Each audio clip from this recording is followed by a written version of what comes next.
Hello dear viewers, welcome back. कैसे हैं जी सब? ठीक हैं, बढ़िया हैं। तो गाइस, जब भी हम किसी दूसरे देश में जाने की बात करते हैं तो सबसे पहले मन में क्या आता है? वीज़ा। वीजा तो वीज़ा चाहिए जाने के लिए। तो क्या आप जानते हैं कि इंडिया जो है वह बहुत सारे देश हैं जिन्होंने इंडिया के लिए वीज़ा फ्री कर रखा है। मतलब जो इंडियंस हैं वहाँ बिना वीज़े के जा सकते हैं, क्या बात है यार, क्या कोई टेंशन ही नहीं। टिकट ली और उधर चले गए। हाँ, पाकिस्तान में तो वीज़ा भी मुश्किल से मिलता है। पाकिस्तानियों को, हाँ, हालात कुछ ऐसे हैं हमारे। अच्छा, 58 countries grant free visa to Indians, ये आज की वीडियो का title. Why countries are offering free visa to Indians, कि क्यों जो देश हैं वो इंडियंस को फ्री वीज़ा जो है वो दे रहे हैं, ऑफर कर रहे हैं। तो चले पहले आज का वीडियो जो है वो देख लेते हैं। तो बहुत सारे वीडियो शुरू करने से पहले, जैसे कि इंडियंस है ना, वो मेरे ख्याल में बांग्लादेश जाने का सोचेंगे नहीं कभी, नेबर कंट्री है उनका, लेकिन हमें बांग्लादेश का वीज़ा भी नहीं मिलता। हाँ, पाकिस्तानियों को नहीं मिलता। हमारे लिए कुछ देश हैं लेकिन बहुत लिमिटेड से है जहाँ पर आप बिना वीज़े के जा सकते हैं, ठीक है। और बाकी कुछ अराइवल पे है, वीज़ा ऑन अराइवल मिलता है। लेकिन इंडिया जो है वो 58 कंट्रीज, ह्यूज नंबर है, बड़ी बात है यार। ह्यूज नंबर यार। 8 कंट्रीज। चलें स्टार्ट करते हैं। इंडियन टूरिस्ट और फॉरेन ट्रैवलर्स के लिए एक बड़ी गुड न्यूज है। 14 दिसंबर 2023 को ईरान ने इंडियंस के लिए वीजा फ्री एंट्री अनाउंस कर दी। मतलब अब से आपका जब मन चाहे तब उठ के ईरान जा सकते हो। इस्लामिक देश ईरान ने भारतीयों को दिया बड़ा तोहफा, अब बिना वीजा के घूम सकेंगे विदेश। इनफैक्ट हांगकांग तो इंडियंस को 5 लाख रुपए के ट्रैवल टिकट्स तक फ्री में दे रहा है। मगर just think about it, Iran, ये वही ईरान है जिसने 43 इयर्स पहले इंडिया को डिस्ट्रॉय करने के लिए पाकिस्तान को फाइटर जेट्स प्रोवाइड किए थे। ये वही ईरान है जिसके पाकिस्तान के साथ इतने गहरे रिश्ते हैं कि ईरानियन प्रेसिडेंट तो पाकिस्तान को भाई बुलाता है। लेकिन आज यही ईरान अचानक से पलट कैसे गया? ईरान अपने भाई पाकिस्तान को लिटरली इग्नोर करके इंडियंस को वीजा फ्री एक्सेस दे रहा है। अचानक से इंडियन से इतना प्यार आखिर क्यों? वेल, इसके पीछे ना एक बहुत ही इंपॉर्टेंट रीजन है जो हम आगे समझेंगे। बट अभी के लिए काफी सारे एक्सपर्ट्स ये मान रहे हैं कि ईरान के ये इंडियन टूरिस्ट को अट्रैक्ट करने की कोशिश बिल्कुल ही बेकार रहने वाली है, क्योंकि ईरान के कई लॉज इतने स्ट्रिक्ट हैं, इतने कह सकते सिरफिरे, कि जब तक वो कायदे कानून फिक्स ना हो आप उनके देश में शायद से ही कदम रखना चाहोगे। और ये आप जल्दी समझोगे मैं ऐसा क्यों कह रहा हूं। And talking about Iran, Iran को इकलौता देश नहीं है जो इंडियन टूरिस्ट को इस कदर अट्रैक्ट करना चाहता है। आज ईरान के अलावा भी अचानक से पूरे दुनिया भर में ही इंडियन टूरिस्ट को अट्रैक्ट करने को लेकर एक वियर्ड सा ट्रेंड शुरू हो चुका है। दुनिया की ऑलमोस्ट हर कंट्री इंडियन टूरिस्ट को अपने देश बुलाना चाहती है, और इसके लिए 58 कंट्रीज ने तो लिटरली अपने वीजा पॉलिसीज को ही चेंज कर दिया है। जैसे मैंने बताया था, हांगकांग का केस ले लो, एक स्टेप आगे निकलते हुए इंडियंस को 5 लाख तक के एयरलाइन टिकट्स फ्री दे रहा है, सिर्फ ताकि इंडियंस उनके देश में घूमने जाए। Hard to believe this, right? यहां पे सवाल ये आ रहा है कि आखिर हम इंडियंस ने ऐसा क्या कर दिया भाई कि हमें दुनिया भर के कंट्रीज से इतनी इज्जत मिल रही है, और फिर चाहे वो कंट्रीज एंटी इंडिया स्टैंड रखने वाले ही कंट्रीज क्यों ना हो, except the other ones. Well, let's understand and comprehend. So 14 दिसंबर 2023 को ईरानी गवर्नमेंट ने इंडियंस के लिए वीजा फ्री एंट्री अनाउंस कर दिया, विच मींस अब कोई भी इंडियन बिना किसी वीजा चार्जेस और प्रायर परमिशन के ईरान में जब चाहे तब आ जा सकता है। बट इंटरेस्टिंगली, ईरान को यह आइडिया एकदम से एक्सीडेंटली नहीं आया, बल्कि आज से कुछ साल पहले किए गए एक एक्सपेरिमेंट की वजह से आया। कुछ साल पहले ईरान ने अपने फ्रेंडली कंट्रीज जैसे टर्की, ओमान और चाइना को ट्रायल बेसिस पर वीजा फ्री एक्सेस दिया था। अब इस एक चेन से सिर्फ 8 महीनों के अंदर ही ईरान के टूरिज्म सेक्टर में 48.5% का ग्रोथ हुआ, और इसी राइज की वजह से इस सेक्टर में 14 लाख ईरानियन जॉब्स क्रिएट हो गए। इनफैक्ट, कैन यू इमेजिन, इस एक मूव की वजह से ईरान की इकोनॉमी ने 8 महीनों में भूटान के जीडीपी का ट्रिपल पैसा यानी कि $6.2 बिलियन कमा लिए। इतने प्रॉफिट को देखकर ईरान एक चीज अच्छी तरीके से समझ चुका था, जब सिर्फ कुछ गिने चुने कंट्रीज को एग्जेम्पशन देने से उसकी इकोनॉमी और अनएम्प्लॉयमेंट जैसे प्रॉब्लम्स बड़े ही आसानी से सॉल्व हो रहे हैं, तो क्यों ना इसे अब एक बड़े स्केल पर एग्जीक्यूट किया जाए। और इसीलिए ईरान ने इंडिया को तो वीजा एग्जेम्पशन दिया ही, पर इंडिया के साथ 33 और कंट्रीज को भी वीजा एक्सेम्पशंस दिए। अब यहां पर नोट करने वाली बात तो यह है कि यहां पर मालदीव जैसे छोटे कंट्रीज भी शामिल है, बट पाकिस्तान नहीं है। रीजन काफी सिंपल है, क्योंकि पाकिस्तान से काफी इलीगल इमिग्रेंट्स ईरान जाते हैं और फिर वापस लौट के कभी नहीं आते, और इस समस्या को लेकर दोनों कंट्रीज के बीच में काफी कॉन्फ्लिक्ट्स भी चल रहे हैं। अब ऐसे में उन्हें वीजा फ्री एक्सेस अगर दे दिया तो ईरान में पाकिस्तानी इमिग्रेंट्स रातों रात घुस जाएंगे, जिस वजह से ईरान के लिए ये डिसीजन इकोनॉमिक प्रॉफिट से ज्यादा एक इकोनॉमिक बर्डन साबित हो सकता है। अब इंटरेस्टिंगली ना फ्रेंड्स, अगर आप ईरान के इस वीजा फ्री लिस्ट को ध्यान से देखोगे तो इस लिस्ट में आपको एक पैटर्न दिखेगा। इस लिस्ट में रशिया, वियतनाम, बेलारूस जैसे कंट्रीज शामिल है जो कहीं ना कहीं एंटी वेस्ट या एंटी यूएस स्टैंस रखते हैं। सो क्या इसका मतलब कुछ समझे? ईरान एक तीर से दो शिकार करने की कोशिश कर रहा है। पहला निशाना ईरान का है अपने कंट्री को ग्रो करना, वहां की इकोनॉमी को बूस्ट देना, वहां पे एम्प्लॉयमेंट क्रिएट करना।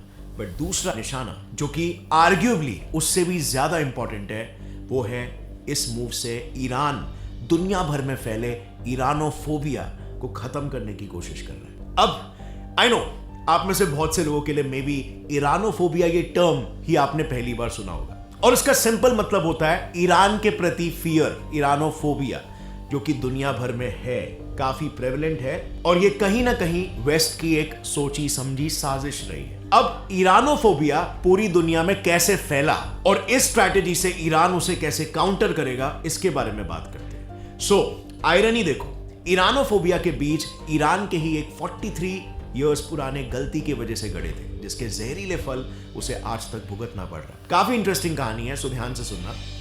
तो साल 1979 की ये बात है, ईरान में ईरानियन रेवोल्यूशन चल रहा था। इसमें रिलीजियस क्लेरिक्स ने वहां कई सालों से रूल कर रहे पहलावी डायनेस्टी के किंग मोहम्मद रजा पहलावी को गद्दी से हटा दिया था, क्योंकि उनकी आइडियोलॉजी काफी लिबरल और डेमोक्रेटिक थी, जो ईरान को इस्लाम से दूर लेकर जा रही थी। सो एक टाइम पे Iran was very liberal and very democratic, but फिर रिलीजियस क्लरिक्स मिलकर उन्होंने रिलीजियन से पावर निकाला, बुक से पावर डिराइव किया और इस इतने अच्छे रिजीम को हटा दिया। अब उनके जगह पर फिर एक बहुत ही hardcore radical Islamic preacher आयतोल्ला Khomeini को ईरान का नया रूलर बना दिया गया। अब क्योंकि खोमेनी की आइडियोलॉजी काफी रेडिकल थी, इसीलिए उन्होंने पावर में आते ही ईरान को एक इस्लामिक रिपब्लिक डिक्लेयर कर दिया। अब जहां पर एक तरफ ईरान में यह हो रहा था, दूसरे तरफ किंग मोहम्मद रजा पहलावी भागकर यूएस के शरणों में चले गए। अब ये ईरान के इतिहास का एक टर्निंग पॉइंट था, क्योंकि इस वजह से आयतुल्ला खोमेनी और बाकी के ईरानियन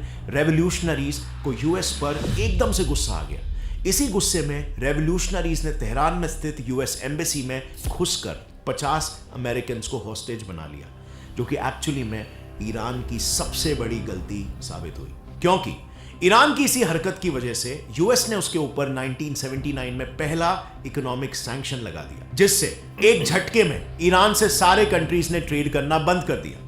फिर उसके बाद भी यूएस, यूके, यूरोपियन यूनियन और यूनाइटेड नेशंस के कई देश और ऑर्गेनाइजेशंस ने मिलकर ईरान की रेडिकल रिलीजियस एक्टिविटीज और टेररिज्म के लिहाज से उस पर 25 से भी ज्यादा बार सैंक्शंस लगाए, और इन एक्शंस की वजह से सालों सालों तक जियोपॉलिटिकल लेवल पर ईरान की काफी बदनामी भी हुई, और इन्हीं सैंक्शन से उसका इकोनॉमिक ग्रोथ पूरी तरीके से इफेक्ट हुआ। जैसे तैसे करके वो बस अपने ऑयल को ब्लैक मार्केट में बेचकर अपनी इकोनॉमी चला रहे थे। बट फिर 2012 में ईरानियन इकोनॉमी को एक मेजर ब्लो फेस करना पड़ा। यूएस ने ईरान पर न्यूक्लियर बॉम्ब बनाने की कोशिश करने के लिए काफी स्ट्रॉन्ग सैंक्शंस लगा दिए, जिसके कारण ईरान एक बार फिर से झटके में दुनिया भर के इकोनॉमी से पूरी तरह से कट ऑफ हो गया। एज अ रिजल्ट रातों रात दुनिया भर में मौजूद ईरान के सारे एसेट्स और फॉरेन बैंक्स में पड़े फंड्स सीज हो गए, और उसका major income source oil export पर भी बैन लग गया। अब इस बैन का असर आप इस वर्ल्ड बैंक की रिपोर्ट में भी साफ साफ देख सकते हो। ईरान की इकोनॉमी 2012 तक सैंक्शंस के पहले $600 बिलियन की थी, पर इसके बाद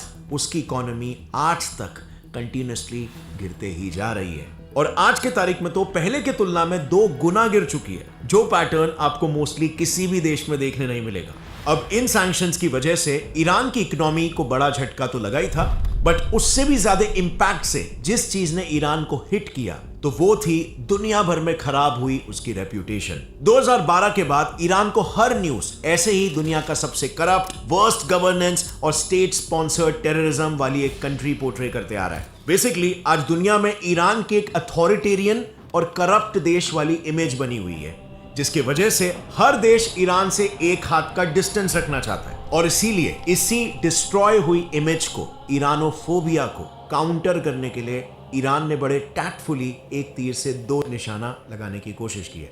और ऐसा खुद ईरान के deputy tourism minister Ali Asghar Shalbafian ने कहा है। उन्होंने कहा कि ईरानोफोबिया को काउंटर करने के लिए टूरिज्म एक अच्छा रास्ता है। अपने इस मिशन को पूरा करने के लिए ईरानियन गवर्नमेंट ने 103 करोड़ का एक डेडिकेटेड फंड भी अलॉट किया और गवर्नमेंट ने अपने डिप्लोमैट से टूरिज्म को प्रमोट करने के बकायदा ऑर्डर्स दे दिए। बट यू नो व्हाट, मेरे हिसाब से ईरान अपने देश में टूरिज्म प्रमोट करके अपना टाइम ही वेस्ट कर रहा है। असल में ये सारी चीजें kind of like bells and whistles है। इनसे कुछ खास फायदा नहीं होगा अगर फंडामेंटल लेवल पर जो प्रॉब्लम है उसे फिक्स नहीं किया जाए। सो बात कुछ ऐसी है ना, उनकी एक टूरिज्म पॉलिसी है जो उनके पूरे मेहनत को पानी में डुबा रही। अब देखो, टूरिज्म एक ऐसा सेक्टर है जहां लोग कंट्री को फ्रीली एक्सप्लोर करने के लिए आते हैं, मगर ईरान में बिल्कुल इसका उल्टा है। वहां पर टूरिस्ट पर ऐसे ऐसे रिस्ट्रिक्शंस है जो दुनिया में शायद ही किसी देश में देखने को मिलेगा। जैसे ईरान में लड़का और लड़की पब्लिकली हैंड इन हैंड साथ में ट्रैवल नहीं कर सकते। उनके पब्लिक ट्रांसपोर्टेशन सिस्टम्स जैसे कि बस, ट्रेन में लिटरली जेंडर सेग्रीगेशन फॉलो किया जाता है। बेसिकली वहां पर मेल्स और फीमेल्स को कंपल्सरीली सेपरेट कंपार्टमेंट्स में ट्रैवल करना पड़ता है। और इससे भी बड़ी बंदिश है कि वहां पर हर टूरिस्ट को ईरानियन ड्रेस कोड को फॉलो करना पड़ता है और इस ड्रेस कोड के मुताबिक फीमेल्स को हिजाब और लूज कपड़े पहनना है जो पूरे बॉडी को कवर करे और मेल्स को कंपल्सरीली फुल स्लीव्स और फुल पैंट्स पहनना है। अब इस सब के बाद भी एक और एक प्रॉब्लम है। अगर टूरिस्ट गलती से रमजान के महीने में वहां पर गए तो लिटरली उन्हें भूखा ही रहना पड़ेगा, क्योंकि वहां के शरिया कायदे के हिसाब से ईरान में रमजान के टाइम पर पब्लिकली फूड सेलिंग पर ही बैन है और खाना खरीदना तो दूर, पब्लिक प्लेस में अगर कोई टूरिस्ट खाना खाते हुए दिख भी गया तो शरिया कानून के हिसाब से उसे सीधा जेल हो सकती है। But wait, it doesn't stop over here, there is more. अगला बड़ा problem, no debit card, credit cards allowed. Yes, क्योंकि ईरान में वीजा और मास्टर कार्ड जैसे पेमेंट कंपनीज बैंड है। सो इतने सारे रिस्ट्रिक्शन के बाद ईरान में कौन सा ही टूरिस्ट जाना चाहेगा, और इसीलिए कई एक्सपर्ट्स का मानना है कि इन स्ट्रिक्ट पब्लिक पॉलिसीज की वजह से ईरान का टूरिस्ट अट्रैक्ट करने वाला सपना सिर्फ एक सपना ही रह जाने वाला है। एंड मोस्ट इंपॉर्टेंटली ईरान के लिए सबसे बड़ा सेटबैक यही होगा कि वो इंडियन टूरिस्ट, जिन्हें इस समय किंग ऑफ टूरिज्म कहा जा रहा है, उन्हें ही सबसे पहले खोएंगे। आज इंडियन टूरिस्ट दुनिया के लिए इतने इंपॉर्टेंट हो चुके हैं कि यूएई ने इंडियंस को अट्रैक्ट करने के लिए वीजा ऑन अराइवल यानी कि यूएई पहुंचने के बाद वीजा निकालने की फैसिलिटी अवेल करवा दी है, जबकि आमतौर पर बाकी देशों के सिटीजंस को एंट्री के पहले वीजा लेना पड़ता है। अब इंडियंस का यूएई टूरिज्म के लिए इंपॉर्टेंस को आप इससे समझ सकते हैं कि खुद उनके टूरिज्म डिपार्टमेंट के हेड ने यह कह दिया है कि इंडिया दुबई के लिए नंबर 1 टूरिज्म मार्केट है। और ये सब एग्जांपल्स तो आप छोड़ो, क्या आप ये बिलीव करोगे कि इंडियन टूरिस्ट ने तो कई देशों की इकोनॉमी को कोलैप्स होने से तक बचा दिया है। जैसे for example Maldives, Indians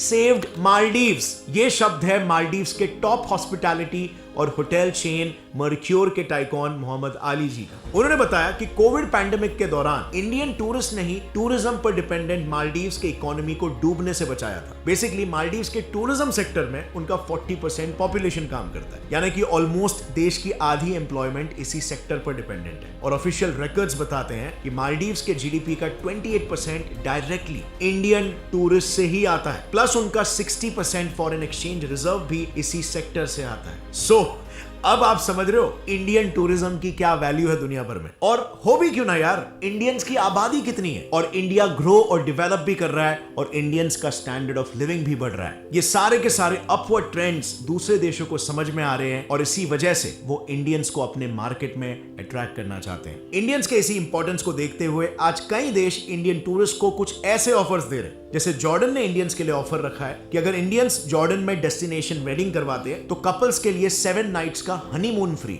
Australian government ने इंडियन टूरिस्ट के लिए ऑनलाइन घर बैठे ही वीजा देना शुरू कर दिया है, जबकि नॉर्मली वीजास के लिए आपको कॉन्सुलेट जाना पड़ता है। सो डेफिनेटली ये कोई एक आध कंट्री की बात नहीं है, ये वर्ल्ड वाइड ही एक ट्रेंड बनता चला जा रहा है। इंडियन टूरिस्ट की डिमांड वाकई में काफी बढ़ रही है। अब अगर बात करें कि स्पेसिफिकली कंट्रीज इंडियन टूरिस्ट को ही अट्रैक्ट क्यों करना चाहती है, तो देखो centre for monitoring Indian economy के हिसाब से इस ग्राफ में आप जैसे देख सकते हो, आज से 3 साल पहले इंडियन टूरिस्ट का फॉरेन कंट्रीज में स्पेंडिंग सिर्फ $7 बिलियन था, बट सिर्फ 3 साल के अंदर ही ये नंबर आज इसका दुगना यानी कि $13.7 बिलियन हो चुका है। हिंदुस्तान टाइम्स के डेटा के हिसाब से तो इंडियन टूरिस्ट दुनिया में हाईएस्ट स्पेंडर्स में से एक है। इनफैक्ट इंडियंस के स्पेंडिंग राइज का इंपैक्ट आप इससे समझ सकते हो कि द हिंदू में पब्लिश रिपोर्ट के हिसाब से पिछले साल मलेशिया में 10.7 मिलियन इंडियंस उनके यहां पर गए थे, जिससे उनकी इकोनॉमी को वुपिंग $28 बिलियन का प्रॉफिट हुआ। इस प्रॉफिट को देखकर मलेशियन गवर्नमेंट ने इस साल इंडियंस के लिए वीजा फ्री पॉलिसी इंट्रोड्यूस कर दिया। बिल्कुल उसी तरह थाईलैंड ने भी अपने टूरिज्म सेक्टर में 30% ग्रोथ देखकर इंडियंस के लिए वीजा एग्जेम्पशन इंट्रोड्यूस कर दिया। इनफैक्ट अब तक 58 कंट्रीज ने इंडियंस के लिए वीजा पॉलिसी में चेंजेस किए हैं, जस्ट सो दैट वो हमें उनके देश में एज टूरिस्ट अट्रैक्ट कर सके। And now friends, I don't know what you think about this, but मेरे हिसाब से ये इंडियंस की एक्चुअली में बहुत ही इंपॉर्टेंट सॉफ्ट पावर है, और हमारी गवर्नमेंट इसे देश की और देशवासियों की भलाई के लिए कैसे यूटिलाइज करती है, कैसे लेवरेज करती है, ये तो आने वाला वक्त ही बताएगा। बट एक तरफ जहां पर इंडिया का पावर बढ़ रहा है, वहीं पर दूसरी तरफ इंडिया के कुछ टाइज वीक हो रहे हैं। हमारा ऑल टाइम फ्रेंड रशिया अब पाकिस्तान के लिए ब्रिक्स के दरवाजे खोल रहा है, और सिचुएशन ऐसी आ गई है कि इंडिया ब्रिक्स को छोड़ने के लिए मजबूर हो गया है। ब्रिक्स एक ऐसा संगठन जिससे इंडिया को काफी प्रॉफिट होता था, काफी इकोनॉमिक गेन होता था, बट अब इंडिया मजबूर हो गया है उसे छोड़ने के लिए। अब पूरा मुद्दा क्या है और क्यों इंडिया का दोस्त रशिया पाकिस्तान को सपोर्ट कर रहा है, इसे अगर आपको पूरा जानना है तो ऑलरेडी मैंने एक डिटेल वीडियो बना दिया है, जो आप यहां पर कहीं क्लिक करके देख सकते हो। आपको काफी इंटरेस्टिंग लगेगा, बहुत कुछ सीखने मिलेगा। इस वीडियो से आपको कुछ भी नया सीखने मिला तो एक लाइक जरूर ठोकना। मिलते हैं अगले वीडियो। अच्छा जी, क्या सीखने को मिला इस वीडियो से? एक तो पावर ऑफ इंडियंस, बिल्कुल इंडिया की पावर, की जो पावर्स है, और टूरिस्ट जो है ना, एक्चुअली देखें कि इंडिया में अगर हम देखें तो जो लोग हैं वेरी रिच, और एजुकेशन का सिस्टम उनका इतना बेहतर है कि लोग कपल्स वैसे भी जो वहाँ के लोग हैं वो टूरिज्म के लिए दूसरे देशों में जाना पसंद करते हैं। बिल्कुल। हमारे इधर क्या है कि हमारे इधर ये है कि मुश्किल हो जाता है, मतलब जिस तरीके से महंगाई ये वो सारा कुछ चल रहा है आजकल, तो लोग सोचते हैं कि यार छोड़ो यार, क्या जाना है, क्या जाना, जितने में जाना हाँ, इतने में मेरा आराम 2-3 से महीने मतलब निकल जाएंगे, हाँ, मेरा महीने का राशन आ जाएगा। वही सोच जो है ना। और इंडिया में क्योंकि खुशहाली है, लोग जो है वो जाते हैं, और जैसा कि अब देखें कि 13 बिलियन पिछले 2 सालों में 13 बिलियन की यार जो उन्होंने किया है, खर्चा किया है इंडियन टूरिस्ट ने, तो 13 बिलियन कितनी बड़ी अमाउंट है कि आप ये देख लें कि पाकिस्तान की जो जीडीपी है उससे कितनी ये ज्यादा है यार, बिल्कुल 3 गुना ज्यादा होगी, 3-4 गुना बल्कि कह लो। उधर से मलेशिया को फायदा हुआ जहाँ उन्होंने इन्वेस्ट किया, भाई 4 गुना आपकी ये जीडीपी, आपके पूरे देश की जीडीपी से ज्यादा तो इंडियंस जो है वो टूरिज्म में उड़ा देते हैं। बिल्कुल। तो सोचो कि एक देश की जीडीपी से 4 गुना ज्यादा इंडियंस जो है वो टूरिज्म में उड़ा रहे हैं। अगर यही इंडियन सारे पाकिस्तान में आ जाते थे, पाकिस्तान में अगर इजी हो वीजा तो बहुत सारे इंडियंस जो है वो पाकिस्तान आए, इसमें कोई वो राय नहीं है कि इंडियंस नहीं आएंगे। इंडियंस जो प्रेफरेंस देंगे पाकिस्तान को, क्यों, पाकिस्तान और इंडिया के बीच में जो टेंशन्स और ये जो चीज़ें हैं ना सारी, तो बहुत सारे इंडियंस जो हैं वो आना चाहते हैं, बहुत सारे पाकिस्तानी हैं वो वहाँ पर जाना चाहते हैं। अभी भी हमारी काफी भाइयों से बात होती है, वो कहते हैं यार हमारा भी दिल करता है पाकिस्तान में आने को। डेफिनेटली हर बंदे का करता है कि यार हम देखें जाके जो मीडिया पे बातें चल रही हैं, और अगर यही चीज़ें कि अगर इंडियंस पाकिस्तान में टूरिज्म के लिए आए, पाकिस्तान इंडिया में, लेकिन हमारी जो गवर्नमेंट्स है उनको नहीं ना, कबूल नहीं होगा उनको, वो करेंगे नहीं कभी भी। अच्छा, इस वीडियो में ये था कि 58 कंट्रीज वीज़ा फ्री क्यों कर रहे हैं, लेकिन मोस्टली जो सारी बात थी वो ईरान के गिर्द ही घूम रही थी। ईरान ने वीज़ा फ्री किया है, वो क्यों किया, वहाँ पर टूरिज्म का क्या सिस्टम है।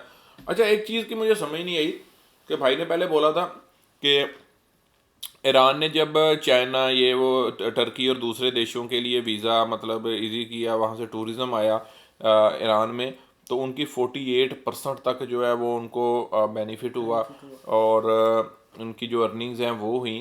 तो अगर वो टूरिस्ट वहाँ पे जा रहे हैं तो वो भी तो वहाँ पे ये वीज़ा, मास्टर कार्ड, कुछ ना कुछ वो चीज़ें वो कैसे मैनेज करते होंगे, वो ड्रेस कोड को, तो अब चाइना की अगर हम बात करें उनका तो ड्रेस कोड ही टोटली डिफरेंट है। तो ये मेरे ख्याल में यहाँ पर शायद इसको देखना होगा, लेकिन मेरे ख्याल में ऐसा कुछ है नहीं है ईरान में कि इतनी भी सख्ती वगैरह तो नहीं होगी अब कि टूरिज्म के लिए आप, क्योंकि टूरिस्ट हैं वो उनके कल्चर वो अकॉर्डिंगली जैसे भी आते हैं, जैसे भी आए, अब हमारे इधर कर रहे हैं तो वो जाहिर बात है वो इकट्ठे सफर करेंगे। कहते हैं सफर में भी अगर ट्रेन में भी सफर करना है, एक का लेडीज का अलग हो जाएगा, जेंट्स का अलग। और पाकिस्तान की बात उन्होंने की कि पाकिस्तान को ईरान ने वीज़ा फ्री क्यों नहीं किया, वो मतलब पाकिस्तानी उधर चले जाएंगे, बहुत सारे ये वो ऐसे।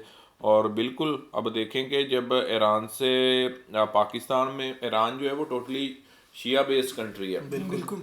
और पाकिस्तान में भी आपको पता है कि बहुत सारे लोग हैं और लोग जैसे जो शिया कम्युनिटी है वो डेफिनेटली जाती है ईरान में, ईरान बहुत जाती है, बिल्कुल जाती है। और बॉर्डर्स जो है जो शिया है उनके लिए ओपन होते हैं, उनको इजीली वीज़े की ज़रूरत नहीं होती, वो ईरान में जाते हैं, वहाँ से इधर आते हैं, तो उनको टेंशन नहीं होती। लेकिन एक चीज़ है कि जो भी देश है, अब इंडिया जो है, इंडिया को कोई भी देश इग्नोर नहीं कर सकता। नहीं कर सकता बिल्कुल। इंडिया का टूरिज्म डिपार्टमेंट इतना बड़ा है कि अगर आप उसको, हर देश जो है ना वो कैश करना चाहेगा, तो इसीलिए आप देखेंगे सभी देश जो है वो, अब मालदीव की अगर बात करें तो उन्होंने मतलब कोविड के डेज में इंडियंस ने उनकी इकोनॉमी को डूबने से बचाया भाई, बिल्कुल। इसलिए वो तो खुद अपने मुंह से कहते हैं ना कि हमें बचाया, इंडिया ने बचाया। बिल्कुल। और बाकी इवन के दूसरे देश जहाँ तक नाइट्स हनीमून का 7 डेज, और अब ऑस्ट्रेलिया जैसा देश, ऑस्ट्रेलिया जैसा देश आपको ऑनलाइन वीज़ा मिल जाता है और हमें बांग्लादेश का वीज़ा नहीं मिलता है, तो नहीं मिलता।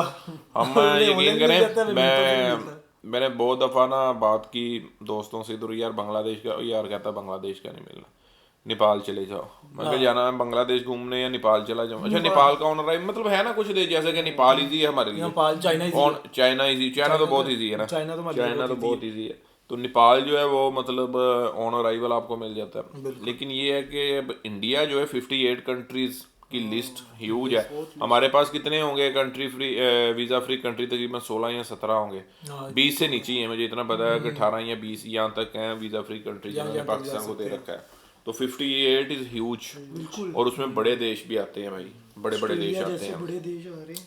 चलें बाकी मिलते हैं गाइस नेक्स्ट वीडियो में, रखिए बहुत सारा ख्याल।